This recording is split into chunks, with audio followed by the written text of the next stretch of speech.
vai falar sobre um tema que a gente estava conversando antes, falou que você fez uma descoberta com seus atendimentos, né? Com relação o porquê que há ódio entre o sexo oposto, no caso, tanto homem com a mulher ou mulher com homem, enfim. E o que você descobriu? O que você pode compartilhar com a gente? Dani, o que eu vivo com a psicanálise, que às vezes as pessoas falam, pô, é um psicanalista radical. Eu sou um psicanalista radical, se é que posso chamar assim, porque eu vejo acontecer na clínica. Eu passei 15 anos estudando sem ler um livro, sem ser sobre Freud ou de Freud, texto de Freud, para entender o que esse homem queria dizer. E eu vejo acontecer na minha frente. Eu vejo acontecer exatamente como Freud falou. E uma das questões que tem vindo muito à tona é a violência, né, do homem contra a mulher e vice-versa, porque também tem, né? É essa violência. Porque essa pessoa que pratica essa violência, ele também ama. Ele ama esse mesmo objeto, essa mesma mulher. Ou essa mulher ama esse mesmo homem. Ela odeia esse homem, mas ama também. O que mantém essa relação, esse ganho? Tem ganho ali. Sim. Então sempre fica a questão, né? Por quê, né? Por que o homem que ama essa mulher bate? Maltrata, bate, mata, né? Mata, maltrata, prende, trata como objeto. E a gente vem fazendo estudos sobre isso e tratando de pessoas, né, de pacientes e coisa e tal. E ficou muito claro para mim, como eu falo na maior parte dos nossos vídeos, tudo começa uma criança com a sexualização precoce, exacerbada, genética ou estimulada pela mãe, pelos familiares, mas mais pela mãe. Tá? Eu hoje acredito que os dois. Um pouco de genética, ou seja, a criança nasce com muita libido, e é estimulado pela mãe ou Mas pelo pai. aí, só pra gente pontuar, de que forma ela é estimulada? Não de forma sexual, né? Como a gente tá pensando. De forma sexual, sim. De forma sexual, de sim. forma sexual. Não e de outra forma. Não consciente, mas de forma sexual. Aí começa as críticas a Freud. Freud foi quase excomungado pela igreja. Foi. Porque associou sexualidade à criança. Quando ele falou que uma criança é sexual, tem sexualidade, ele quase bateu nele. E é a pura verdade. Eu sei que para você, ouvinte, né, para as pessoas que não entendem a filosofia, que não entendem a teoria freudiana, entender que uma criança é sexualizada é difícil, mas difícil, é a mesma sexualidade do adulto, com maldade, se é que podemos dizer assim, com intenção. Comparando, né? Com intenção, com maldade, né? Não, mas é pulsão, tá pulsando, e a pulsão quer satisfação. A princípio, essa satisfação ela vem pela fase oral, pela boca, depois pelo controle do intestino e finalmente para a fase genital. Então essa criança, a gente já falou isso em outros vídeos, não vou repetir, mas já repetindo, essa criança quando entra na fase genital, que a sexualidade passa exatamente para os órgãos genitais, a criança tem ereção, criança de 3 anos, 4 anos tem ereção, né? Isso pode ser estimulado e deve ser estimulado, mas na dose certa. Então vamos ao caso da gente, que a gente hoje, a gente não está tentando, a gente que eu falo é o meio, né? O meio clínico não está tentando deixar de lado patológico e usar funcional e disfuncional. Ok. Então vamos para o caso disfuncional, né? Ou seja, essa criança ela tem muita libido e a mãe exagera nesse cuidado, né? Ou seja, amamenta até muito tarde, deixa dormir na cama até tarde, trata a criança como seu objeto de desejo, inconsciente, ninguém acha que a mãe vai fazer isso de propósito, mas está sendo feito. Ou seja, essa criança vai tendo essa libido exacerbada, né? Essa libido, ela quer satisfação. Libido é energia, não tem jeito, quer satisfação. Então essa criança começa a crescer, 4, 5 anos, ela tem que entrar no que a gente chama de período de latência, que é quando tem o corte, né? Vem a repressão por parte do pai ou por parte a censura, né? Não pode, e faz a intercessão, e essa criança esquece a sexualidade. Ela recalca tudo aquilo e entra no período de latência, que é aquela época que a criança não pensa em sexo, não fala em sexo, e não quer saber da amiguinha, só quer saber dos coleguinhas, e isso vai para o social. Essa criança que vai se tornar disfuncional, ela não entra no período de latência, isso é claro para mim. Ela vai 5, 6, 7, 8 anos, cada vez mais sexualizada. Aí ela começa a partir para o ato. Querer brincadeiras sexuais com os coleguinhas, espiar as mulheres trocando de roupa. Tá? E isso vai se exacerbando. Aí, olha só, isso é energia, isso requer satisfação.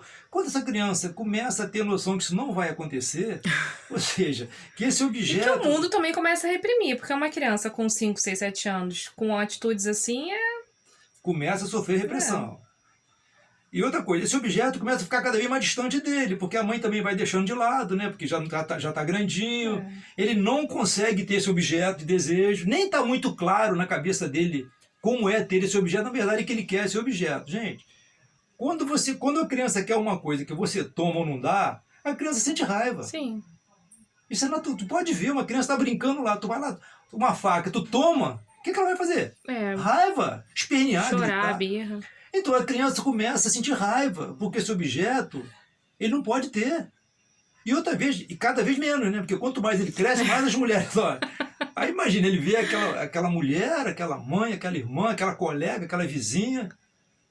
E ele está cada vez mais por de lado. Gente, olha aí. Olha a ponte entre o querer e a raiva. Uhum. O querer e a raiva. E aí, mas aí ele vai crescendo, vai chegar uma hora que ele... Olha só, aí entra um outro fator. Se tiver alguém que bote um limite nisso, né? Se tiver alguém da família que consiga botar um limite nisso, vai ajudar a ele a lidar com essa frustração de não ter esse objeto. Mas se alguém não bota limite, isso vai exacerbando cada vez mais.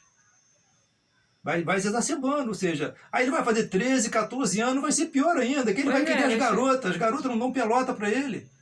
As mulheres não dão pelota para ele vai ficando cada vez com mais raiva. Mais frustrado, né? Ainda. Mais frustrado. E outra coisa, com raiva daquele objeto. Eu quero, eu não posso. Quero, não posso, não tenho, tá distante. Ninguém me quer. Olha o link feito. Olha o link feito. Aí ele vai ser aquele adulto que ele quer o objeto, ele ama o objeto, mas ele odeia. Mas na vida adulta ele pode ter o objeto. Mas ele odeia. Porque ele vai lá atrás. Porque está recalcado. Ele recalca. Aí opera o recalque. Quando ele começa a criar consciência, ele tenta não saber mais disso. Ele recalca não se recalca sentimento, se recalca ideias, tá? Representativo do sentimento. Ele recalca isso, mas esse sentimento fica latente. Amor e ódio. Então, quando acontece, ele lembra daquele sentimento. Aí, quando ele cresce, ele pode tomar força. Então. Ele toma.